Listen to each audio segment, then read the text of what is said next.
Hello friends, എല്ലാവർക്കും മഹാലക്ഷ്മി സീരിയലിൻ്റെ ഇന്നത്തെ എപ്പിസോഡിൻ്റെ റിവ്യൂയിലേക്ക് സ്വാഗതം. അങ്ങനെ പ്രതാപനെ ജയിലിലേക്ക് പറഞ്ഞു വിടുമെന്നും മാത്രമല്ല ഉണ്ണിയോടും ദുർഗയോടും എല്ലാ സത്യങ്ങളും തുറന്നു പറയുമെന്നും പിന്നെ അയാൾക്ക് കോടതി കയറി ഇറങ്ങാൻ നേരം ഉണ്ടാകൂ, 20 വർഷത്തെ കോമ്പൻസേഷൻ ഞാൻ ആവശ്യപ്പെടുമെന്നും കോടികൾ അയാൾ എനിക്ക് തരേണ്ടി വരും എന്നെല്ലാം ഭീഷണിപ്പെടുത്തി മഹിയും കണ്ണനും ചേർന്ന് കരുണയെ കൊണ്ട് വീട്ടുജോലികൾ ഓരോന്നായിട്ട് ചെയ്യിക്കുന്നു. കരുണയ്ക്കാണെങ്കിൽ വേറെ നിവൃത്തിയില്ലാതെ എല്ലാം അനുസരിക്കേണ്ടി വരുന്നുണ്ട്. ചായയിട്ട് കരുണ തന്നെ കൊണ്ടുവന്നു തന്നത് കാണുമ്പോൾ ഉണ്ണിക്കാണെങ്കിലും അത് വിശ്വസിക്കാനായിട്ട് കഴിയുന്നില്ല. നിങ്ങൾക്കോ ജോലിയും കൂലിയും ഒന്നുമില്ല, മറ്റുള്ളവരുടെ ഔദാര്യത്തിലാണ് ഇവിടെ കഴിയുന്നത്, അതുകൊണ്ട് അടുക്കളയിൽ കയറാൻ തന്നെയാണ് എൻ്റെ തീരുമാനം എന്നാണ് ഉണ്ണിയുടെ സംശയങ്ങൾക്ക് കരുണ മറുപടി കൊടുക്കുന്നത്.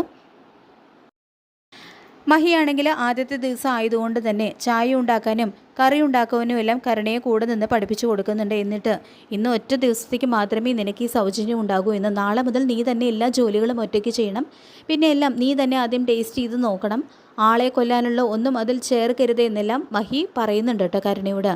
എന്നെ കൊഞ്ചിച്ചു വളർത്തിയ അയാൾ കാരനാണ് എനിക്ക് ഈ അനുഭവിക്കേണ്ടി വരുന്നത് എന്ന് പറഞ്ഞുകൊണ്ട് പ്രതാപനോട് പോലും വെറുപ്പ് തോന്നുന്നുണ്ട് കരുണയ്ക്ക്.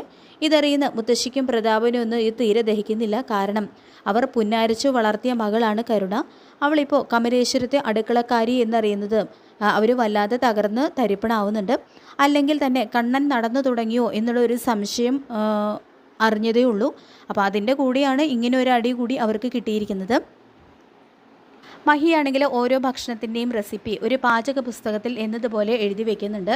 തുടർന്ന് കണ്ണൻ പറയുന്നുണ്ട്, എൻ്റെ അച്ഛനെ കൊന്ന അയാളെ ജയിലിലേക്ക് പറഞ്ഞു വിടാത്തതിൻ്റെ ദേഷ്യം എനിക്കുണ്ട്. ഇവിടെ വന്ന് സുഖിച്ചു കഴിയാമെന്നാണ് കരുണ കരുതിയത്. അയാളുടെ മകള് ഇവിടെ അടുക്കളക്കാരിയാണെന്ന് പ്രതാപനും അയാളുടെ അമ്മയൊക്കെ ഒന്ന് അറിയട്ടെ എന്ന് കണ്ണൻ പറയുമ്പോൾ, എന്നായാലും അവൾക്കിതുകൊണ്ട് പ്രയോജനം മാത്രമേ ഉണ്ടാകൂ കണ്ണേട്ട എന്ന് മഹി പറയുമ്പോൾ, കരുണയെ അടുക്കളയിൽ കയറ്റിയത് ഉണ്ണിക്കും അമ്മയ്ക്ക് പോലും തീരെ രസിച്ചിട്ടില്ല എന്ന് പറയുന്നുണ്ട് കേട്ടോ കണ്ണൻ. തുടർന്ന് മഹി അടുക്കളയിൽ ചെന്ന് എല്ലാത്തിൻ്റെയും റെസിപ്പി കരുണയെ ഏൽപ്പിക്കുന്നു. എന്നിട്ട് ഓരോ ഭക്ഷണവും ഉണ്ടാക്കുന്നതിൻ്റെ കൃത്യമായിട്ടുള്ള ചേരുവകൾ ഇതിൽ എഴുതിയിട്ടുണ്ടെന്നും ഏതൊക്കെ ഫുഡ് ഏതൊക്കെ ദിവസങ്ങളിൽ ഉണ്ടാക്കണമെന്ന് നിനക്ക് തന്നെ തീരുമാനിക്കാമെന്നും, പിന്നെ ഇതിനിടയിൽ അതിസാമർഥ്യം എന്തെങ്കിലും കാണിക്കാൻ ശ്രമിച്ചാൽ അറിയാലോ, നിൻ്റെ അച്ഛൻ ജയിലിലേക്ക് പോകും, അതോടെ നിനക്ക് നിൻ്റെ അച്ഛനും മുത്തശ്ശിയും ചേർന്ന് ഫിറ്റ് ചെയ്ത് തന്നിരിക്കുന്ന 2 കൊമ്പുണ്ടല്ലോ അത് ഒടിഞ്ഞു താഴെ വീഴും. കൊലപാതകം ചെയ്ത ഒരാളുടെ മകളെ നാട്ടുകാരും വീട്ടുകാരും ഒക്കെ വെറുക്കും. അതുകൊണ്ട് പറഞ്ഞ പണികളൊക്കെ കൃത്യമായിട്ട് നീ ചെയ്തിരിക്കണം. ഓഫീസിലെ ക്യാബിനിൽ കസേരയിൽ ഇരിക്കണമെന്ന് ആഗ്രഹിച്ചവളല്ലേ നീ. അടുക്കള പണിയും പഠിച്ചിരിക്കേണ്ട ജോലി തന്നെയാണ് എന്ന് കരുണയ്ക്ക് ഒരവസാന താക്കീത് മഹി നൽകുന്നുണ്ട്. അങ്ങനെ കരുണയുടെ ഈ മാറ്റം കണ്ട് ഉണ്ണിക്കും വീണ്ടും ചില സംശയങ്ങളൊക്കെ തോന്നുന്നുണ്ട്. മഹിയുടെ മുന്നിൽ ഒരക്ഷരം പോലും മിണ്ടാതെ തല താഴ്ത്തി നിൽക്കുന്നതെല്ലാം അവർ കാണുന്നുണ്ട്. ഇതുപോലെ കരുണ ഇങ്ങനെ തല താഴ്ത്തി നിൽക്കണമെങ്കിൽ അതിന് തക്കതായിട്ടുള്ള കാരണം ഉണ്ടാകും അമ്മേ. മുൻപ് നമ്മൾ കരുതിയത് അവളുടെ അച്ഛൻ്റെ അസുഖം കാരണമാണ് അവൾ അടങ്ങിയതെന്നാണ്. പക്ഷേ അതല്ല, മറ്റെന്തോ നമ്മൾ അറിയാത്തതായിട്ട് ഇതിനിടയിൽ സംഭവിച്ചിട്ടുണ്ട്. അല്ലെങ്കിൽ ഒരിക്കലും കരുണ ഇങ്ങനെ അവളുടെ ചേച്ചിയുടെ മുന്നിൽ പൂച്ചയെപ്പോലെ നിൽക്കില്ല എന്ന് പറയുന്നുണ്ട് കേട്ടോ ഉണ്ണിയും. കരുണയാണെങ്കിൽ മഹി എഴുതി നൽകിയ റെസിപ്പികളുടെ പേപ്പറെല്ലാം അമർഷത്തോടെ ചുരുട്ടി കൂട്ടുന്നുണ്ട്. എനിക്ക് ഗതി വരുത്തി വെച്ച എൻ്റെ അച്ഛനെ പറയുന്ന ആളെ എനിക്കൊന്ന് കാണണം എന്ന് തീരുമാനിച്ചുറപ്പിച്ചുകൊണ്ട് കരുണാലയത്തിലേക്ക് ചെല്ലുന്നു.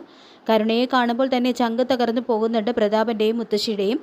എൻ്റെ പാദസേയ ചെയ്യാൻ വേണ്ടിയിട്ടല്ലേ നിങ്ങൾ 2 പേരും കൂടി അവളെ അവിടേക്ക് കല്യാണം കഴിപ്പിച്ചു വിട്ടത്. എന്നിട്ട് അയാളും അവളും പറയുന്നതൊക്കെ അനുഭവിക്കേണ്ട ഗതികേടാണ് എനിക്ക് വന്നിരിക്കുന്നത്. അതും അച്ഛൻ ചെയ്ത തെറ്റിൻ്റെ പേരിൽ എന്നെയാണ് അവർ ശിക്ഷിക്കുന്നത് എന്നെല്ലാം പറഞ്ഞുകൊണ്ട് കരുണ കലിതുള്ളുന്നു. അപ്പോൾ മോഹിനി പറഞ്ഞു കൊടുക്കുന്നുണ്ട്, അടുക്കളപ്പണികൾ ചെയ്യുന്നതൊന്നും കുറച്ചിലായിട്ട് നീ കാണണ്ട, അതും സ്വന്തം വീട്ടിലെ ജോലികൾ ചെയ്യാനല്ലേ നിന്നോട് ലക്ഷ്മി മോളും പറഞ്ഞിട്ടുള്ളൂ, അല്ലാതെ വേറെ വീട്ടിൽ ജോലി ചെയ്യാനൊന്നും കണ്ണനും ലക്ഷ്മി മോളും നിന്നെ നിർബന്ധിച്ചില്ലല്ലോ എന്നെല്ലാം പറഞ്ഞു കൊടുക്കുമ്പോൾ, നീ മിണ്ടാതിരിക്കും മോഹിനി എന്ന് പറഞ്ഞുകൊണ്ട് മോഹിനിയുടെ വായ അടപ്പിക്കുകയാണ് കേട്ടോ മുത്തശ്ശി. തുടർന്ന് മോൾ അച്ഛന് വേണ്ടിയിട്ട് എല്ലാം ഇന്ന് സഹിക്കണം, നമുക്കൊരു ദിവസം വരും മോളെ, അന്ന് നമുക്ക് ഇതിനൊക്കെ പ്രതികാരം ചെയ്യാമെന്നെല്ലാം പ്രതാപൻ പറയുമ്പോൾ, ഇനി വരില്ല എന്നും ഒരുപാട് അവസരങ്ങൾ വന്നതല്ലേ, ഒന്നും നടന്നില്ലല്ലോ, എല്ലാം കൊണ്ടും സമ്പൂർണ്ണ പരാജയമാണ് എൻ്റെ ജീവിതം, ഇനി എന്തെങ്കിലുമൊക്കെ ചെയ്യാൻ പറ്റുമെന്ന് ഞാനൊന്ന് നോക്കട്ടെ എന്ന് പറഞ്ഞ് കരുണ എന്തോ ഒരു കാര്യം മനസ്സിൽ തീരുമാനിച്ചുറപ്പിച്ചുകൊണ്ട് കമലേശ്വരത്തേക്ക് ചെല്ലുന്നു. നമ്മുടെ കുഞ്ഞിൻ്റെ കണ്ണുനീരിന് നീ തന്നെ പരിഹാരം കാണണം പ്രതാപ, ഇല്ലെങ്കിൽ അവൾ എന്തെങ്കിലും കടുങ്കൈ ചെയ്യുമെന്ന് മുത്തശ്ശിയും പറയുന്നുണ്ട്. അങ്ങനെ പ്രതാപൻ വാമദേവിനെ ചെന്ന് കാണുന്നു. എന്നിട്ട് ഞാൻ ചെയ്ത തെറ്റിൻ്റെ പേരിൽ കരുണ മോളെ കണ്ണനും ലക്ഷ്മിയും ചേർന്ന് ശിക്ഷിച്ചുകൊണ്ടിരിക്കുകയാണെന്നും എൻ്റെ മോളുടെ കണ്ണുനീരിന് അവൾ അനുഭവിക്കേണ്ടി വരും വാമേട്ട എന്നും അവരെന്നെ ജയിലിൽ കയറ്റും. ഇനി അവരെന്തായാലും എന്നെ ജയിലിൽ കയറ്റും. ഇനി ഞാൻ ചെയ്യാൻ പോകുന്ന കുറ്റം കൂടി അതിൻ്റെ കൂടെ ചേർക്കട്ടെ എന്നെല്ലാം പ്രതാപൻ രണ്ടും കൽപ്പിച്ച് പറയുമ്പോൾ താൻ എന്താ ഉദ്ദേശിക്കുന്നത് എന്ന് വാമൻ ചോദിക്കുമ്പോൾ കണ്ണനെ ഈ ലോകത്ത് തന്നെ പറഞ്ഞു വിടാനാണ് എൻ്റെ തീരുമാനം. അല്ലെങ്കിൽ തന്നെ കണ്ണൻ നടന്നു തുടങ്ങിയോ എന്നുള്ള ഒരു കാര്യത്തിൽ നല്ല സംശയമുണ്ട് വാമേട്ട. അവൻ നടക്കുന്നത് കണ്ടു എന്ന് ഒരാൾ എന്നോട് വന്ന് പറഞ്ഞു എന്ന് പറയുമ്പോൾ വാമദേവനും അത് കേട്ട് ഷോക്കാവുന്നുണ്ട്. അതിൻ്റെ ചങ്കിടിപ്പ് തീരുന്നതിന് മുൻപാണ് ഇങ്ങനൊരു അടി കൂടി കിട്ടിയിരിക്കുന്നത്. അതുകൊണ്ട് ഇനി എനിക്ക് ഒന്നും നോക്കാനില്ല. എൻ്റെ കുഞ്ഞിന് വേണ്ടിയിട്ട് ജയിലിൽ പോയി കിടക്കാനും ഞാൻ തയ്യാറാണ്. എൻ്റെ കുഞ്ഞിൻ്റെ കണ്ണുനീരൊന്ന് തോർന്നു കിട്ടിയാൽ മതി എന്ന് പറയുന്നുണ്ട് പ്രതാപൻ. കണ്ണൻ ഇനി ഈ ലോകത്ത് ഉണ്ടാവാൻ പാടില്ല. അവനെ ആദ്യം തീർക്കണം. പിന്നെ മഹാലക്ഷ്മി എന്നും പ്രതാപൻ പറയുന്നുണ്ട്. അതിനു വേണ്ടിയിട്ട് വിശ്വനാഥൻ്റെ ആത്മാവ് ഒന്നുകൂടി എൻ്റെ ദേഹത്തേക്ക് കയറണമെന്നും പ്രതാപൻ പറയുന്നുണ്ട് കേട്ടോ. പിന്നീട് കരുണയാണെങ്കിൽ എന്തോ ഒരു കൊടും ചതി മനസ്സിൽ പ്ലാൻ ചെയ്തുകൊണ്ട് കമലേശ്വരത്തേക്ക് തിരികെ എത്തുന്നു. എൻ്റെ അച്ഛൻ പരാജയപ്പെടുന്നതെന്ന് എനിക്ക് ജയിക്കണം. ഇല്ലെങ്കിൽ ജീവിതകാലം മുഴുവൻ കണ്ണൻ്റെയും മഹാലക്ഷ്മിയുടെയും ചൊൽപ്പടിക്ക് നിൽക്കേണ്ടി വരും. അതുണ്ടാകാൻ പാടില്ല. കണ്ണനെ അപായപ്പെടുത്താനായിട്ട് ഒരു ചതി ആസൂത്രണം ചെയ്തുകൊണ്ട് തന്നെയാണ് കേട്ടോ കരുണയുടെ വരവ്. ഏതായാലും മഹാലക്ഷ്മി അവിടെ ഇല്ല.